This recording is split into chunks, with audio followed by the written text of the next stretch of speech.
Good afternoon. My name is Mark Mattos. I'm a vascular surgeon from Flint, Michigan. I want to introduce two good friends of mine and colleagues. On my right, Dr. O.W. Brown, who's the chairman of vascular surgery at Beaumont Hospital, and Dr. Sean Roddy, who is at Albany Medical Center in New York.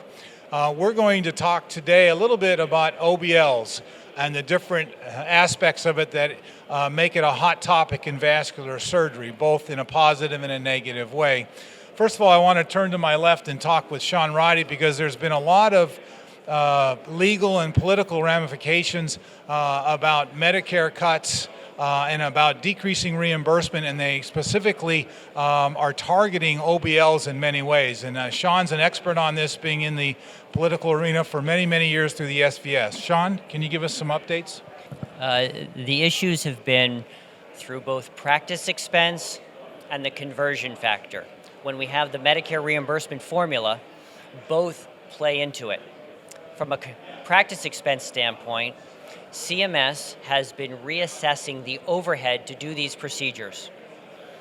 Back in 2018, they consulted with a group, Strategy Gen, and that consultant went through the fee schedule looking at not just vascular, but all procedures in the Medicare fee schedule, and brought all of the cost of devices to what they considered current pricing. And most of the vascular procedures were brought down. They phased that in over 4 years from 2019 to 22. Also, there has been a change to how much they pay the clinical labor. Clinical labor is RNs, LPNs, angiotechs. They changed the rate at which those people are paid. And that's wonderful because it increases the compensation, increases that overhead. But they did this in a budget neutral way, so therefore they had to find money in the fee schedule to pay for it. And the way they did it with their methodology was to cut the high cost items done in any OBL, such as cutting significantly the cost of stents, atherectomy catheters, ablation catheters. So the net result was that the OBL would have a cut.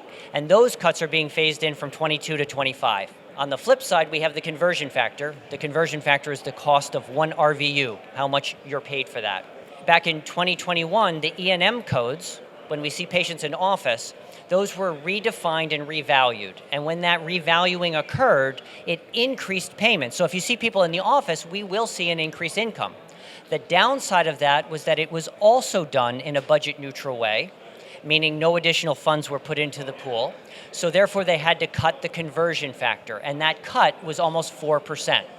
They also created an add-on code to pump more money into primary care for the complexity of their services in addition to this.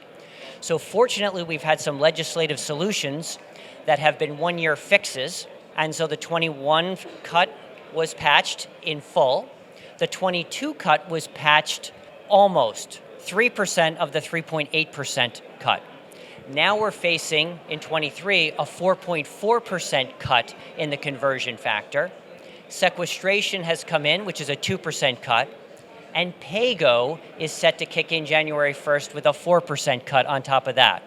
So we're literally looking at about a 12% cut in many of the OBL procedures. The reason why we think that this is important is that OBLs, which stands for office-based laboratories, were actually the saving grace and the net savings for people during the pandemic because of easy access of care, efficiency of work, and low cost. It actually is cheaper to work in an OBL to Medicare than it is to go into the hospital.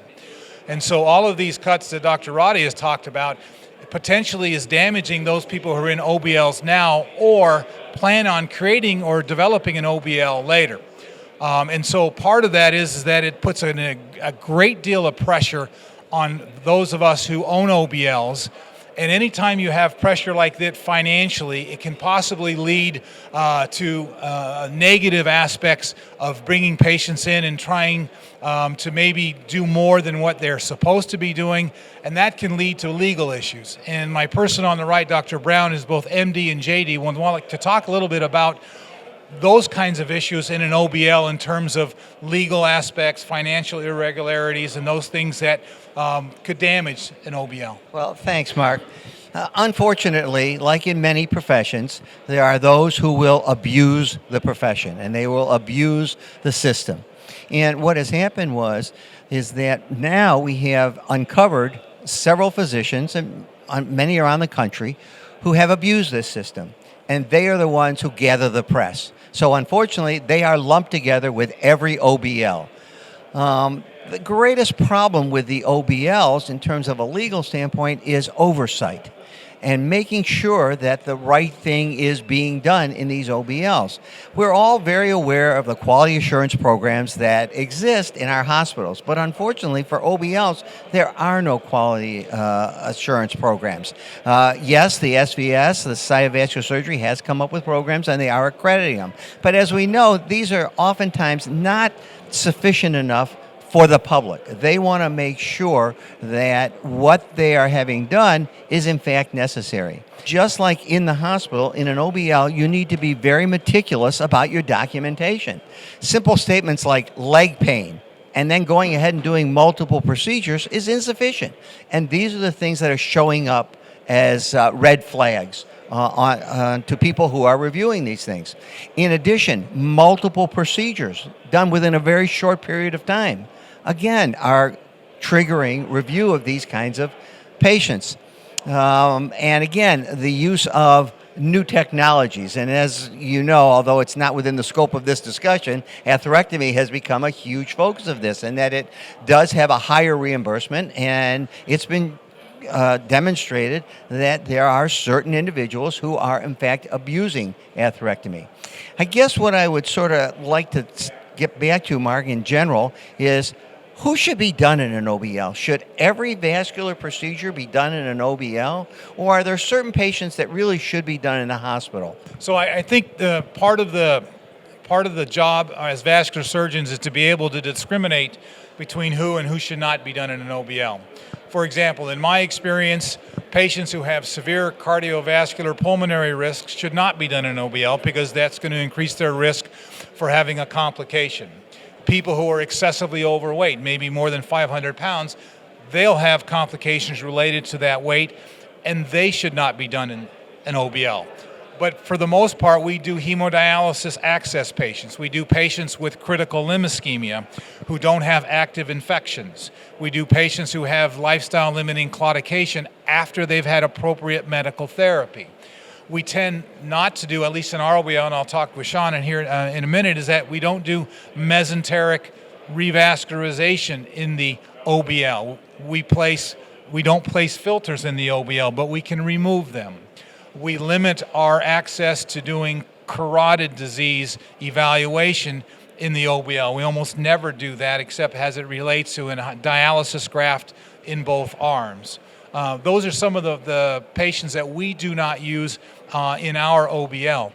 Sean, how about you? What is your experience? We have an OBL as well, and we're very similar to the high-risk patients all need to be done in the hospital. I would like to say that the reimbursements are going down, but we also, at least at the end of each year for the last two, have had legislative solutions. We have a legislative solution for what we're going through now. Dr. Bouchon and Barra, who are congressional leaders, they have put forth H.R. 8800, which is a bill to do another one-year patch of the conversion factor, the 4.4% increase, so we won't see a cut. We also have a clinical labor coalition, a group of societies that have gotten together to be able to try and create language for another potential bill to give practice expense back to those high-cost procedures, not just vascular, that were cut significantly by the clinical labor rates. Okay, and so that would be in a non-budget neutral fashion and would not negatively affect primary care. So both of those bills are important for us to push through, which is why we need help from people, grassroots efforts, etc., and we'll need the PAC for our society and others is very important to get that legislation through so we can maintain care of our patients and keep those OBLs open. The other thing that I would also like to add in this discussion is that many of us in our practices will see patients who come into the office and have had a procedure that we're very suspect of, that they should not have had done, and really does not fall within a controversial range, but falls totally out of range. And the question becomes, what do we do about that? what is our obligation as vascular surgeons? And I think it's important as vascular surgeons and professional vascular specialists, anybody who does this type of work, to report these people to the appropriate authorities. I think if we do not report these people, we sort of give them a carte blanche to continue this type of activity so that they can be fully and thoroughly investigated. And I would hope that such investigations would decrease their incidence. I think one of the things I would also like to add, and what we talked about yesterday at the meeting, all three of us in a session yesterday afternoon, is that if you're going to be in an OBL, which we think is a very valuable part of patient care in the United States, is that number one, we have to be protective legally. We have to advocate for the use of the OBL. But from my point of view is that we have to prove to society, to the public, that actually the care that is rendered in an OBL is high and is excellent, which means we have to report outcomes, which means we have to get with the vascular quality assurance and other vascular registries to show we are doing good work. I think it's important that we able to show that our outcomes are equal in the outpatient lab as they are in the inpatient service. And I think to Sean's point is that we need to advocate for ourselves, and that's both from the OBLs and the inpatient, and we have to do that through the Political Action Committee of the SVS and the Government Relations Committee, which Sean has been probably, 15 years on that, maybe even 20. His senior partner, Bob Zolak, has been doing it for 30 years. It's really important for anybody out in the SVS who's out there and a member, who's not a member, donate to the PAC, become more politically aware, become an advocate for your specialty, because if we're not all doing it, we're going to lose in the end in terms of what's appropriate care for patients. OBLs are a very, in general, safe way to take care of patients. And I don't think patients should be concerned if their doctor says you need to be done and we're going to do it in the OBL. And I think that unfortunately there's a knee-jerk reaction. Patients, well, I'm being done in the OBL, I'm being done for financial reasons and things like that. And that's far and away a very uncommon occurrence in our society. So I think patients should be comfortable. And yes, they should be their own advocates, but they should understand that this is a very safe way to do things and certainly much more convenient than having to go through a hospital. And I'll end by saying that we have seen in the past in many legislative issues that advocacy for ourselves and for our patients, donations to the PAC, our lobbying in DC, it does work. We have moved the needle and we have had success. So don't despair, follow through, and we'll take care of patients. I'd like to thank my colleagues, Dr. Sean Roddy and Dr. O.W. Brown, and for Dr. Frank VEITH to allow me and us three to present this information on OBLs.